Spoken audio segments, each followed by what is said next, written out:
Hello guys, welcome to my channel. एक बार फिर से स्वागत है आप सबका हमारे नए लेक्चर में। गाइस काफी दिनों के बाद जो है गाइस मैं वीडियो बना रहा हूं। आप लोग सोच रहे होंगे कि सर लेक्चर ही नहीं डाल रहे कोई भी। तो गाइस आज आपका इंतजार जो है वो खत्म होने वाला है, क्योंकि आज जो हम लोग बहुत ही इंपॉर्टेंट टॉपिक के ऊपर बात करने वाले हैं। आज का जो लेक्चर है गाइस बेसिकली उसका टॉपिक है न्यू एजुकेशन पॉलिसी 2020। जो गाइस नई शिक्षा नीति आई है 2020 की, उसके बारे में हम लोग चर्चा करने वाले हैं कि वो बेसिकली न्यू एजुकेशन पॉलिसी क्या है, उसमें क्या क्या चेंजेस, क्या क्या बदलाव आने वाले हैं हमारे एजुकेशन सिस्टम में। गाइस आज का लेक्चर बहुत ज्यादा इंपॉर्टेंट है हमारे यूजीसी नेट और सेट कैंडिडेट्स के लिए, क्योंकि गाइस यूजीसी नेट में जो पेपर 1 आता है हमारा गाइस सेट और नेट में, तो गाइस उसमें एक यूनिट है हायर एजुकेशन। तो गाइस हायर एजुकेशन में से गाइस क्वेश्चन ये डेफिनेटली ये बार के पेपर में बन सकता है कि न्यू एजुकेशन पॉलिसी के बारे में गाइस क्वेश्चन पूछे जा सकते हैं। ओके, तो आज के लेक्चर को हम लोग शुरू करते हैं।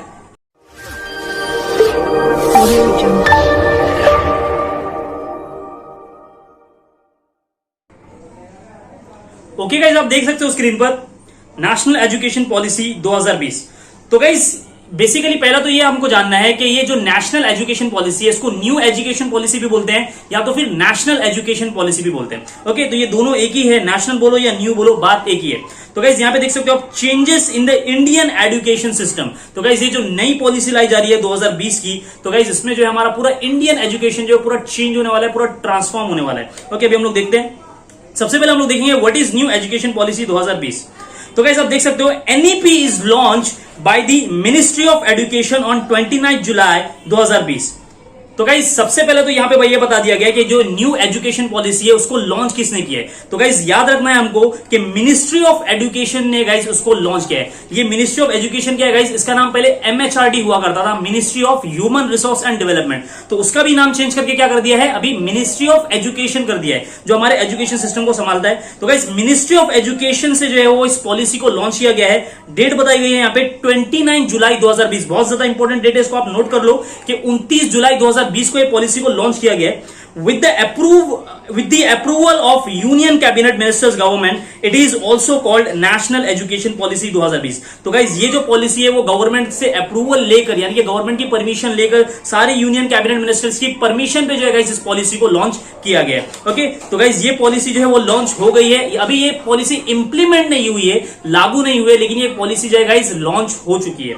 ओके, अभी देखते हैं। The new policy will replace the previous education policy, that is education policy on education 1986। तो गाइस न्यू पॉलिसी जो अभी आई है 2020 वाली, तो वो पॉलिसी जो है वो रिप्लेस कर देगी पुरानी वाली पॉलिसी को। यानी कि जो अभी जो पॉलिसी चल रही थी एजुकेशन पॉलिसी, वो चल रही थी नेशनल पॉलिसी ऑन एजुकेशन 1986 वाली जो है गाइस पॉलिसी अभी चल रही थी। तो इसको ये वाली पॉलिसी क्या कर देगी, रिप्लेस कर देगी, यानी कि ये पॉलिसी हट जाएगी, अभी न्यू एजुकेशन पॉलिसी 2020 आ जाएगी। Okay, the date of implementation of this policy will notify soon. तो जो गाइस ये जो इंप्लीमेंटेशन का डेट है ये पॉलिसी का, न्यू पॉलिसी का, वो नोटिफाई किया जाएगा, बताया जाएगा कि कब से जो है ये पॉलिसी लागू हो जाएगी।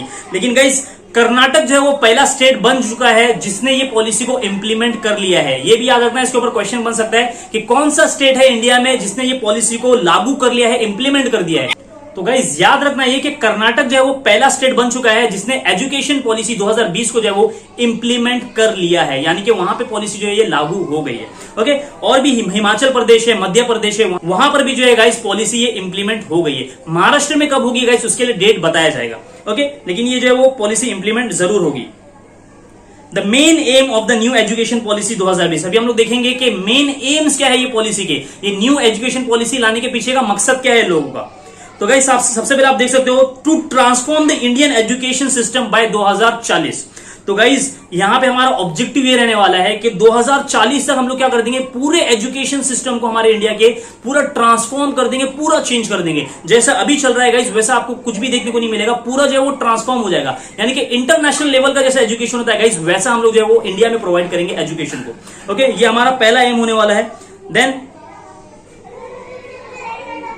to provide quality education with latest techniques methods in minimum cost। यहां पे हमारा ऑब्जेक्टिव ये भी होने वाला है कि हम लोग अभी क्वालिटी एजुकेशन प्रोवाइड करेंगे बच्चों को, और डिग्री लेवल पर भी with latest techniques methods in a minimum cost. नई नई टेक्निक्स एंड टेक्नोलॉजीज को यूज किया जाएगा, नए नए मेथड्स को यूज किया जाएगा इन अ मिनिमम कॉस्ट, और जो गाइस हम लोग अफोर्डेबल प्राइस में जो है वो एजुकेशन प्रोवाइड कराएंगे। ये भी हमारा ऑब्जेक्टिव होने वाला है। आगे, to start multi disciplinary flexible choice of subject system, बहुत बड़ा चेंजेस है गाइस ये वाला न्यू एजुकेशन पॉलिसी का, कि यहां पे जो है एक मल्टी डिसिप्लिनरी सब्जेक्ट का कंसेप्ट लाया जा रहा है। अब ये मल्टी डिसिप्लिनरी सब्जेक्ट क्या होता है अभी हम लोग आगे देखेंगे डिटेल में। बस आप ये समझ जाओ कि अभी जो ये कॉमर्स साइंस आर्ट्स का जो सिस्टम होता था 10वीं के बाद में, ये सारे सिस्टम को जो है गाइस अभी एबॉलिश किया जा रहा है, खत्म किया जा रहा है। इसकी जगह पे मल्टी डिसिप्लिनरी सब्जेक्ट का सिस्टम लाया जा रहा है। अभी वो क्या है हम लोग देखेंगे। Removing the commerce art science stream system, ये स्ट्रीम सिस्टम जो है वो खत्म हो जाएगा। To match the Indian education with the international standard, एक और ऑब्जेक्टिव हमारा क्या होगा कि हम जो इंटरनेशनल स्टैंडर्ड है एजुकेशन का उससे जो है हमको मैच करना है गाइस। जैसा गाइस फॉरेन कंट्री में एजुकेशन प्रोवाइड किया जाता है उसी तरह हमको जो है वो यहां पे इंडिया में जो है बच्चों को एजुकेशन प्रोवाइड करना है, यानी कि वहां के स्टैंडर्ड को जो है गाइस यहां पर लेकर आना है। To match the Indian education with the international standard, ये सारे जो है गाइस एम्स है न्यू एजुकेशन पॉलिसी 2020 के, इसको आपको याद रखना है। अभी न्यू प्रिंसिपल्स ऑफ एनईपी 2020, अभी जो है नई एजुकेशन पॉलिसी बनाई गई है उसमें कुछ 3 नए प्रिंसिपल जो है ऐड किए गए। पहली वाली जो पॉलिसी थी 1986 वाली, उसमें 2 प्रिंसिपल थे, एक था एक्सेस और एक था इक्विटी। एक्सेस का मतलब है गाइस कि यहां पे हमारा ऑब्जेक्टिव ये था पहले कि हर एक बच्चे को जो है वो एजुकेशन मिलना चाहिए, सबको जो है एजुकेशन अवेलेबल रहना चाहिए, सबको उसका एक्सेस मिलना चाहिए। और दूसरा प्रिंसिपल ये हुआ करता था कि इक्विटी का मतलब होता है इक्वल एजुकेशन, सारे बच्चों को जो वो इक्वल एजुकेशन मिलना चाहिए, चाहे वो अर्बन एरिया में बच्चा रह रहा हो चाहे वो रूरल एरिया का बच्चा हो, सभी को जो है गाइस इक्वल एजुकेशन मिलना चाहिए। यहां पे कोई भी जो है डिस्क्रिमिनेशन पार्शियलिटी नहीं होना चाहिए। तो ये तो थे गाइस हमारे पुराने 2 प्रिंसिपल। अभी नई एजुकेशन पॉलिसी में गाइस 3 एडिशनल जो है प्रिंसिपल को ऐड किया गया है। आप देख सकते हो, एक है क्वालिटी, दूसरा है अफोर्डेबिलिटी और तीसरा है अकाउंटेबिलिटी। क्वालिटी का मतलब वही है कि हम लोग को अभी जो है गाइस क्वालिटी एजुकेशन प्रोवाइड करना है बच्चों को। ओके, एजुकेशन में कोई भी कॉम्प्रोमाइज नहीं होगा, क्वालिटी एजुकेशन प्रोवाइड करना है, वेल क्वालिफाइड टीचर को है जो है अपॉइंट करना है। दूसरा है अफोर्डेबिलिटी। अफोर्डेबिलिटी का मतलब होता है कि हर बच्चा जो है वो एजुकेशन को, पढ़ाई को जो अफोर्ड कर सके, ऐसी फीस स्ट्रक्चर हम लोग बनाएंगे। अभी क्या होता था कि जो प्राइवेट स्कूल्स वगैरह थे वो अपने हिसाब से फीस को डिसाइड करते थे, बहुत ज्यादा चार्ज करते थे। अभी गवर्नमेंट जो है वो सबके रूल बनाने वाला है कि आप जो है वो इतना ही चार्ज कर सकते हो। अगर आप प्राइवेट स्कूल चला रहे हो, प्राइवेट कॉलेज चला रहे हो, तो आप जो है वो इतना ही जो है वो फीस चार्ज कर सकते हो, इसके आगे जो है आप फीस चार्ज नहीं कर सकते हो। अभी जो है गवर्नमेंट जो है वो ये रूल सेट करने वाला है। तो अफोर्डेबिलिटी का प्रिंसिपल यहाँ पे ऐड कर दिया गया है कि सारे बच्चे जो है वो फीस को जो है वो अफोर्ड कर पाएंगे, कॉलेज के स्कूल के, फीस ज्यादा नहीं होगी। लास्ट जो पॉइंट है गाइस, बहुत ज्यादा इंपॉर्टेंट पॉइंट है अकाउंटेबिलिटी। इसकी जो है गाइस बहुत कमी थी हमारे एजुकेशन सिस्टम में कि अकाउंटेबिलिटी नहीं होता था। अकाउंटेबिलिटी का मतलब होता है कि अभी जो है वो गवर्नमेंट जो है वो चेक करेगी कि बच्चे को जो है एजुकेशन कैसी प्रोवाइड करी जा रही है, कॉलेज और स्कूल जो है वो अपना ठीक से काम कर रहे हैं या नहीं कर रहे। सारे स्कूल और कॉलेजेस जो है वो गवर्नमेंट के सामने अकाउंटेबल होंगे, उनको जवाब देना पड़ेगा गवर्नमेंट को कि हम लोग कैसी एजुकेशन प्रोवाइड कर रहे हैं। अगर बच्चे को जो है आगे चल के नौकरी नहीं लग रही है तो उसके पीछे का रीजन क्या है, एजुकेशन में हमारी कहां पर कमी रह गई है, ये सारी चीजों को जो है वो गवर्नमेंट क्या करेगी, चेक करेगी। ओके, और गवर्नमेंट चेक करेगी, कैसे चेक करेगी, कॉलेज से पूछेगी, उसके स्कूल से पूछेगी, और वो लोग को जो है वो उसको अकाउंटेबल होना पड़ेगा गवर्नमेंट के सामने, यानी कि स्कूल और कॉलेजेस को जो है गवर्नमेंट के सामने जवाब देना पड़ेगा। तो ये अकाउंटेबिलिटी का जो है प्रिंसिपल ऐड किया जा रहा है एजुकेशन सिस्टम में। ओके, आगे features of new education policy 2020। अभी हम लोग फीचर्स देखेंगे। Previous curriculum system, schooling start from age of 6 year. तो गाइस यहां पे बताया जा रहा है कि जो पहले का जो करिकुलम सिस्टम चलता था हमारे एजुकेशन का स्कूल लेवल पर, वहां पे जो है पढ़ाई स्टार्ट हो जाती थी 6 साल की उम्र में, यानी कि बच्चा 6 साल का हो जाता था तो उसको स्कूल में जो है वो एडमिट कर दिया जाता था। ठीक है, अभी जो नया सिस्टम में क्या होने वाला है, तो गाइस आप देख सकते हो 10+2 का जो है वो सिस्टम चलता था पहले हमारे स्कूल में, यानी कि पहली से लेकर 10वीं तक बच्चा पढ़ता था, उसका में +2 यानी कि 11 एंड 12, 11वीं 12वीं जो है गाइस वो जूनियर कॉलेज में पढ़ के निकलता था। ये सिस्टम जो है गाइस 10+2 का पहले चलता था।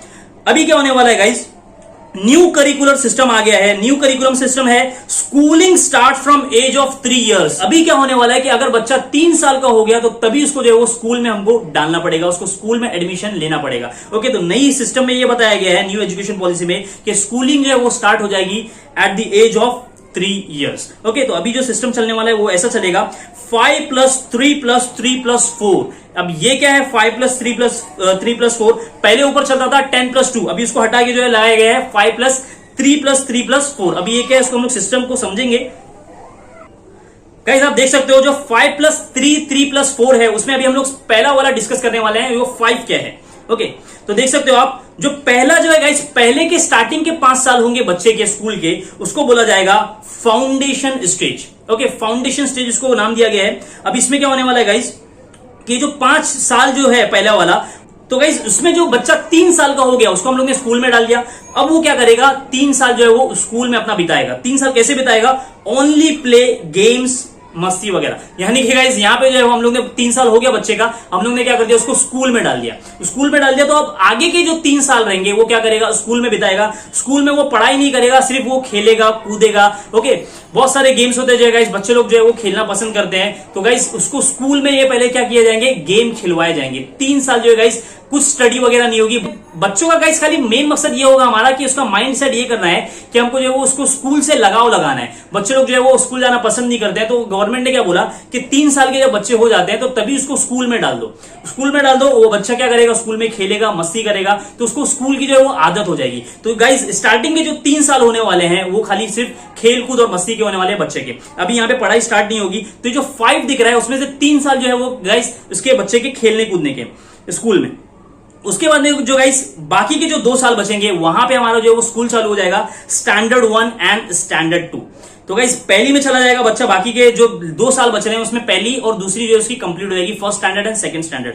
और बहुत ज्यादा इंपॉर्टेंट चीज यहाँ पे ये होने वाली है कि गाइस यहाँ पे नो एग्जाम, यानी कि एग्जाम यहाँ पे होने नहीं वाले। लेकिन यानी कि जो स्टार्टिंग का जो 5 है उसमें जो है गाइस बच्चा क्या करेगा, खाली खेलेगा कूदेगा और first standard and second standard जो है वो पास कर लेगा विदाउट एग्जाम। ओके, तो याद रखना है गाइस जो पहला स्टेज है वो क्या है, फाउंडेशन स्टेज है। अभी जो दूसरा है गाइस वो है 3। अभी ये 3 क्या है, अभी बच्चा जो है वो पहली और दूसरी पास कर चुका है। अभी वो कहां पे एडमिशन लेगा, 3rd क्लास में एडमिशन लेगा। ठीक है, तो अब ये स्टेज को बोला जाएगा प्रिपेरेटरी स्टेज। याद रखना है गाइस ये सेकंड जो स्टेज है जो 3 साल का है उसको बोला जाएगा प्रिपेरेटरी स्टेज। प्रिपेरेटरी स्टेज अभी देखते हैं गाइस। अब प्रिपेरेटरी स्टेज में बच्चा जो है वो स्टैंडर्ड 3rd पढ़ेगा, स्टैंडर्ड 4 पढ़ेगा और स्टैंडर्ड 5 उसकी यहां पे कंप्लीट हो जाएगी। तो ये जो 3 है ये 3 इयर्स में जो है गाइस उसकी स्टैंडर्ड 3rd, स्टैंडर्ड 4 और स्टैंडर्ड 5 जो है वो कंप्लीट हो जाएगी। और यहां पे एग्जाम वगैरह भी होंगे।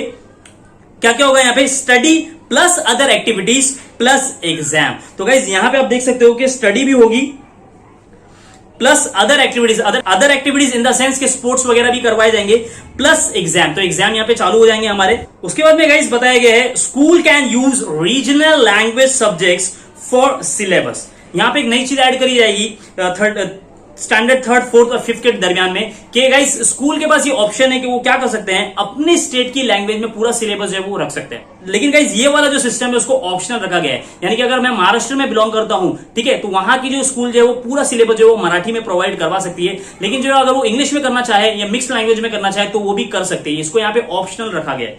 ओके, अभी बढ़ते हैं आगे। आगे का जो गाइस 3 दिख रहा है हमको वो आगे के 3 साल होने वाले हैं। अभी हमारा जो है वो 5th स्टैंडर्ड जो है वो कंप्लीट हो गया है। अभी 6 से जो है गाइस ये वाला चालू होएगा। इसको बोला गया है गाइस मिडिल स्टेज। ये 3 साल का होने वाला है, इसको बोला जाएगा मिडिल स्टेज। अब मिडिल स्टेज में क्या है, बच्चा जो है वो स्टैंडर्ड 6, स्टैंडर्ड 7, स्टैंडर्ड 8 जो है यहाँ पे कंप्लीट कर लेगा ये 3 साल में। ओके, अब यहाँ पे क्या क्या करवाया जाएगा, maths, science, arts, social studies, ये सारे जो सब्जेक्ट्स होते हैं कॉमन जो गाइस वो सारे पढ़ाए जाएंगे 6ठी से लेकर 8वीं तक। और यहाँ पे जो है कंप्यूटर नॉलेज के ऊपर जो है गाइस ज्यादा फोकस किया जाएगा। ये यहाँ पे जो एक नया चीज ऐड किया गया है, कंप्यूटर नॉलेज को जो है गाइस बहुत ज्यादा इनहांस किया जाएगा यहाँ पर। उसके बाद में गाइस एक नई चीज आ रही है यहाँ पे वोकेशनल कोर्स करके। ये अभी तक जो है हमारे स्कूल के सिस्टम में नहीं था, इसको ये बहुत नई चीज को जो है ऐड किया जा रहा है। वोकेशनल कोर्स क्या होता है गाइस, वोकेशनल कोर्स ये होता है, ये अन एकेडमिक कोर्सेस होते हैं। यानी कि जो हमारी जो सिलेबस होता है गाइस उसमें जो हम लोग जो सारी चीजें पढ़ते हैं उसको छोड़ के गाइस अलग अलग कोर्सेस होते हैं। जैसे अगर किसी को शेफ बनना है तो गाइस उसको कुकिंग सीखना जरूरी है। अगर किसी को टेलर बनना है तो उसको टेलरिंग का काम आना चाहिए, सिलाई वगैरह आना चाहिए। अगर कोई जो वो गाइस मेडिकल लाइन में जाना चाहता है बच्चा तो उसको जो मेडिकल के बारे में जो नॉलेज, उसकी जो प्रैक्टिकल नॉलेज है उसको दी जाएगी स्कूल में। ओके, तो गाइस हम यहां पे देख सकते हो vocational courses, cooking, painting, medical, tailoring etcetera. तो ये सारे जो कोर्सेज है गाइस हमको ऑप्शन दिया जाएगा। ओके गाइस, अभी आप देख सकते हो 1 Indian language, Marathi, Hindi, Urdu, Gujarati etcetera. और गाइस यहाँ पे बोला जाएगा कि अब 6 स्टैंडर्ड से लेके 8 स्टैंडर्ड के बीच में जब आप पढ़ाई करोगे तो आपको जो है सिलेबस में एक इंडियन लैंग्वेज को जो है पढ़ना पड़ेगा। Indian language in the sense कि मराठी है, हिंदी है, उर्दू है, गुजराती है, तो उसमें से कोई भी जो है गाइस आप एक इंडियन लैंग्वेज को जो है वो सीख सकते हो। आपको जो एक ऑप्शन दिया जाएगा कि कोई भी आपको एक इंडियन लैंग्वेज जो है वो सिलेक्ट करना है और उसके बारे में जो है वो पढ़ना है। ओके, तो ये भी हमारा सिलेबस का पार्ट होगा, कोई भी एक इंडियन लैंग्वेज। अभी गाइस ये 3 हो गया। अभी जो लास्ट का जो बच रहा है वो है 4 इयर्स। अभी यहाँ पे जो गाइस हम लोग हमारी जो वो 8 स्टैंडर्ड जो हम लोग कंप्लीट कर लिया है। अभी यहाँ पे हम लोग कंप्लीट करने वाले हैं 9, 10, 11 एंड 12। ओके, तो देख सकते हो ये वाले स्टेज को बोला जाएगा सेकेंडरी स्टेज, जो लास्ट का स्टेज है फोर्थ वाला उसको बोला जाएगा गाइस सेकेंडरी स्टेज। अब इसमें क्या होगा, स्टैंडर्ड 9 स्टैंडर्ड 10 हमारा कंप्लीट हो जाएगा एंड जूनियर कॉलेज भी स्टार्ट हो जाएगा इसके दरमियान में 11th एंड 12th।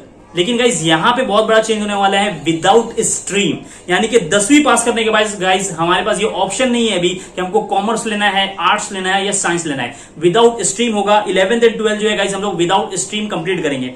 अब ये कैसा होगा, commerce science arts this stream system is remove. ये कॉमर्स साइंस आर्ट्स का सिस्टम को जो खत्म किया जाएगा।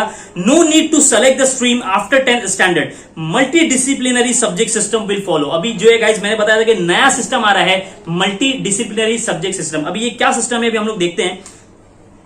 Multi disciplinary subject system means flexible subject choice system. इसको हम लोग और क्या बोल सकते हैं इजी तरीके से कि फ्लेक्सिबल चॉइस सब्जेक्ट सिस्टम होगा ये। अभी सपोज करते हैं कि एक लड़का है, एक स्टूडेंट है, उसने सब्जेक्ट ले लिए accounts, biology, maths, chemistry, psychology, Hindi. तो यानी कि गाइस हम लोग क्या कर सकते हैं, कुछ सब्जेक्ट जो है वो आर्ट्स के उठा सकते हैं, कुछ सब्जेक्ट साइंस के ले सकते हैं, कुछ सब्जेक्ट जो है वो कॉमर्स के ले सकते हैं। क्या होता था कि बहुत सारे बच्चे लोग जो वो साइंस में एडमिशन ले लेते थे, बाद में वो सोचते थे कि अरे हमको अकाउंट्स की कोई नॉलेज ही नहीं है। अगर हम लोग कॉमर्स लेते तो हम लोग को अकाउंट्स की नॉलेज रहती। तो अभी यहाँ पे जो है गाइस ऐसा टेंशन की कोई बात नहीं है। अभी हम लोग क्या कर सकते हैं, हर बच्चा जो है वो कोई भी सब्जेक्ट को जो पढ़ सकता है। एक बच्चा जो है वो आर्ट्स भी पढ़ सकता है, कॉमर्स भी पढ़ सकता है, साइंस भी पढ़ सकता है। वो अपने हिसाब से जो वो सब्जेक्ट सेलेक्ट करके जो है वो 11th स्टैंडर्ड को पढ़ सकता है, 12th स्टैंडर्ड पास कर सकता है। ओके, तो गाइस यहाँ पे देख सकते हो जो सब्जेक्ट की लिस्ट है, ये बच्चे ने क्या क्या लिया है, एक अकाउंट्स का सब्जेक्ट लिया है, बायोलॉजी ये साइंस का सब्जेक्ट लिया है, मैथ्स ये भी साइंस का लिया है, देन केमिस्ट्री ये भी साइंस का लिया है, साइकोलॉजी हिंदी एक लैंग्वेज सब्जेक्ट लिया है। तो यहाँ पे उसने गाइस साइंस में एक कॉमर्स का सब्जेक्ट भी जो है वो ऐड कर लिया है। ओके, अभी एक और एग्जांपल देखते हैं कि एक दूसरा लड़का है, दूसरा स्टूडेंट है सेम क्लास का, ठीक है, वो भी 11th का बच्चा है। अब उसने क्या लिया है, ज्योग्राफी लिया है, हिस्ट्री लिया है, फिजिक्स लिया है, उर्दू, इकोनॉमिक्स एंड अकाउंट्स। यानी कि ज्योग्राफी ये आर्ट्स का सब्जेक्ट है, हिस्ट्री ये भी आर्ट्स का सब्जेक्ट है, फिजिक्स ये साइंस का सब्जेक्ट है, उर्दू ये लैंग्वेज वाला है, इकोनॉमिक्स ये कॉमर्स का सब्जेक्ट है, अकाउंट्स ये कॉमर्स का सब्जेक्ट है। तो यानी कि गाइस हमको क्या करना है, बुफे सिस्टम होता है ना, हम लोग शादी में जाते हैं तो ये एक आइटम उठा लिया, एक यहां से एक आइटम उठा लिया। उसी तरह अभी हम लोग क्या कर सकते हैं, सब्जेक्ट को जो है सिलेक्ट कर सकते हैं 11 12 पढ़ने के लिए। ओके, तो अब ये 11 से ही जो वो सब्जेक्ट का जो सिस्टम, स्ट्रीम का जो सिस्टम है उसको खत्म कर दिया गया है। यानी कि आगे जो बीकॉम एमकॉम ये सिस्टम चलता था वो भी ऑटोमेटिकली जो वो खत्म हो जाएगा। ओके, अभी आगे देखते हैं। This will applicable in both junior college and degree college. तो गाइस यहाँ पे ये भी बता दिया कि ये जो डिग्री कॉलेज के लिए भी सेम एप्लीकेबल होगा। यानी कि यहाँ पे बीकॉम एमकॉम ऐसा भी कुछ नहीं होने वाला है। हम लोग क्या कर सकते हैं, जो वो कॉम्बिनेशन में सब्जेक्ट जो है वो सिलेक्ट कर सकते हैं। Changes in the graduation level under new education policy. अब गाइस ग्रेजुएशन लेवल पे भी जो है वो चेंजेस हुए। अब तक हम लोग ने जो देखा वो स्कूल तक था, जूनियर कॉलेज तक था। अभी हम लोग देखेंगे कि ग्रेजुएशन लेवल पे क्या क्या चेंजेस किए जाएंगे। तो देखते हैं। Previously it was of 3 years। तो गाइस ग्रेजुएशन करने के लिए हम लोग को 3 साल लगते थे basically, first year, second year, third year, चाहे वो बीए में हो, बीकॉम में हो या बीएससी में हो। अभी गाइस क्या कर दिया गया है, now it will take 4 years। Total duration जो गाइस 4 साल की कर दी गई है ग्रेजुएशन की। ओके, अभी अगर किसी को ग्रेजुएशन करना है तो उसको 4 साल लगेंगे, ना कि 3 साल लगेंगे। Okay, BCom, BA, BSc now it's remove. ये सब जो सिस्टम था कॉमर्स का, आर्ट्स का, बीएससी का, ये सारे सिस्टम को खत्म कर दिया जाएगा। इसमें भी हम लोग क्या कर सकेंगे, मिक्स सब्जेक्ट में जो है ग्रेजुएशन कंप्लीट कर सकेंगे। ओके, आगे बढ़ते हैं। Different certificates in graduation. तो गाइस अभी ग्रेजुएशन जो वो 4 साल का हो गया, तो वहां पे जो है वो गाइस हर एक साल का जो है वो हम लोग को एक अलग से सर्टिफिकेट मिलेगा और हर सर्टिफिकेट का जो है एक वैल्यू होगा। ओके, जो रिजल्ट मिलता है हम लोग, आप देख सकते हो यहाँ पे एक टेबल है। अगर आप फर्स्ट ईयर पढ़ते हो, चाहे वो आप अब अगर आप फर्स्ट ईयर पढ़ते हो तो आपको सर्टिफिकेट दिया जाएगा, certificate of the first year, आपको पहला सर्टिफिकेट मिल जाएगा। सेकंड ईयर में आप जाओगे तो आपको सर्टिफिकेट मिलेगा डिप्लोमा सर्टिफिकेट। थर्ड ईयर में आप जाओगे तो आपको डिग्री मिलेगी, और फोर्थ ईयर आप कंप्लीट करते हो तो आपको मिलेगा रिसर्च सर्टिफिकेट। तो ग्रेजुएशन गाइस अभी 4 साल का हो गया है। फर्स्ट ईयर कंप्लीट करोगे तो सर्टिफिकेट मिलेगा, सेकंड ईयर में आपको डिप्लोमा मिलेगा, थर्ड ईयर में आपको डिग्री मिलेगी, और चौथे साल में जो है गाइस आपको रिसर्च सर्टिफिकेट दिया जाएगा। ओके, तो गाइस अब यहां पे एक और चीज इंपॉर्टेंट है, every certificate will be valuable. यानी कि ये जो सारे सर्टिफिकेट है वो सारे इक्वली वैल्यूएबल होंगे। फॉर एग्जांपल अगर किसी बच्चे ने फर्स्ट ईयर में एडमिशन लिया, उसके अंदर फर्स्ट ईयर उसका कंप्लीट होने के बाद उसने ड्रॉप कर लिया, तो गाइस उसका जो पहला जो सर्टिफिकेट है वो वैल्यूएबल होगा, उसको कहीं पे भी उसके बेसिस पे जॉब मिल जाएगा। Okay, every certificate will be valuable. One can give first year exam and can take a gap of 9 to 10 years and then can continue with the second year। यानी कि जो गाइस अगर किसी ने first year पढ़ लिया, उसके बाद वो क्या कर सकता है, 9 से 10 साल का भी जो है वो गैप कर सकता है, और उसके बाद में जो है वो सेकंड ईयर जो है वो पढ़ सकता है। ओके, तो यहाँ पे जो है गाइस गैप का कोई लेने का टेंशन नहीं है कि अगर हम लोग ने सेकंड ईयर पास कर लिया उसके बाद में हम लोग गैप ले सकते हैं, उसके बाद में 2-3 साल के बाद में हम लोग थर्ड ईयर को कंटिन्यू कर सकते हैं। ओके, तो ये बहुत अच्छा सिस्टम लाया गया है। आगे changes in the post graduation under NEP 2020। अब पोस्ट ग्रेजुएशन लेवल पे जो है गाइस क्या चेंजेस किए गए, पोस्ट ग्रेजुएशन यानी कि ग्रेजुएशन होने के बाद में जो एमकॉम, एमएससी, एमए हुआ करता था उसमें क्या क्या चेंजेस किए गए। तो आप देख सकते हो previously it was of 2 years, 2 साल का होता था पोस्ट ग्रेजुएशन। ओके, अभी now it will take only 1 year for research certificate holder. अभी गाइस हमने ग्रेजुएशन ही जो वो 4 साल का किया हुआ है, रिसर्च सर्टिफिकेट हमको मिल गया है। उन लोगों के लिए जो गाइस जिसने 4 साल का ग्रेजुएशन किया है उन लोगों के लिए पोस्ट ग्रेजुएशन सिर्फ 1 साल का होगा। यानी कि अगर जिसके पास 4 साल का ग्रेजुएशन का सर्टिफिकेट है यानी कि रिसर्च सर्टिफिकेट है, उसको गाइस सिर्फ 1 ईयर लगेंगे पढ़ने के लिए और वो पोस्ट ग्रेजुएट बन जाएगा। ओके, बट लेकिन इसमें चेंजेस है, and 2 years for the degree holder. लेकिन अगर किसी ने ग्रेजुएशन जो वो सिर्फ 3 साल का किया हुआ है यानी कि उसको डिग्री वाला सर्टिफिकेट मिल गया और उसने पढ़ाई छोड़ दिया, अब उसको पोस्ट ग्रेजुएशन करना है तो उसको पोस्ट ग्रेजुएशन करने के लिए 2 साल लगेंगे। ओके, तो ये याद रखना है आपको। और ये वाला सिस्टम जो था एमकॉम, एमए, एमएससी ये सारे जो सब्जेक्ट को गाइस क्या कर दिया, ये सारे जो सिस्टम को जो है गाइस क्या कर दिया, रिमूव कर दिया। अभी हम लोग क्या कर सकते हैं, इसमें मिक्स कॉम्बिनेशन में जो सब्जेक्ट को सिलेक्ट कर सकते हैं यानी कि मल्टी डिसिप्लिनरी सब्जेक्ट को फॉलो किया जाएगा। आगे BEd, MPhil, NET and PhD में क्या चेंजेस किए गए ये गाइस पोस्ट ग्रेजुएशन के बाद के जो कोर्सेस होते हैं। ओके, अगर किसी को बीएड करना होता था यानी कि अगर किसी को स्कूल लेवल पे टीचिंग करना है यानी जूनियर कॉलेज में टीचिंग करना है तो गाइस उसको बीएड का एग्जाम देना पड़ता था, वो 2 साल का होता था। अभी इसको चेंज करके 4 साल का कर दिया गया है। BEd courses education is now 4 year, 4 साल का कर दिया, 2 साल बढ़ा दिया डायरेक्ट इसमें। और एमफिल, जगह एमफिल होता था पीएचडी से पहले, कोई लोग जो है वो एमफिल करते थे, अब एमफिल के सिस्टम को ही हटा दिया गया है, एमफिल की जरूरत नहीं है करने की। MPhil is now remove, completely इसको रिमूव कर दिया गया है न्यू एजुकेशन पॉलिसी में। Then the UGC NET is still mandatory for the professor. Guys अगर किसी को डिग्री कॉलेज में एज अ प्रोफेसर अपॉइंट होना है, प्रोफेसर की जॉब करना है तो उसको नेट का एग्जाम देना पड़ता था। अब वो भी जो है गाइस नेट जो है वो अभी तक मैंडेटरी है, इसमें कोई चेंजेस नहीं किया गया है। Net is still mandatory for the assistant professor. Okay, तो नेट में कोई चेंजेस नहीं है। आगे PhD duration is 4 year. PhD अगर कोई करता था गाइस नेट के बाद में तो उसका जो है वो 4 साल अभी मिनिमम लगेंगे हमको। तो गाइस अगर किसी को भी पीएचडी करना है तो उसको मिनिमम 4 साल तो उसको भी लगने ही वाले हैं। ओके, तो गाइस ये कुछ थी information new education policy related जो गाइस आप लोगों को जो है वो पता होना बहुत जरूरी है। अगर आप यूजीसी नेट का भी एग्जाम देने वाले हो या सेट का देने वाले हो तो इसमें से गाइस कोई भी एक क्वेश्चन जो है वो बन सकता है। ओके, तो होप के गाइस आपको लेक्चर अच्छा लगा होगा। आज की वीडियो को यहीं पे एंड करते हैं। होप गाइस आपको लेक्चर अच्छा लगा होगा। गाइस अगर आपको मेरा लेक्चर अच्छा लगा तो प्लीज को लाइक करिए, दोस्तों में शेयर करिए और चैनल पे नहीं तो सब्सक्राइब करिए। ओके, मिलते हैं हमारे नए वीडियो में, जब तक के लिए गुड बाय, टेक केयर।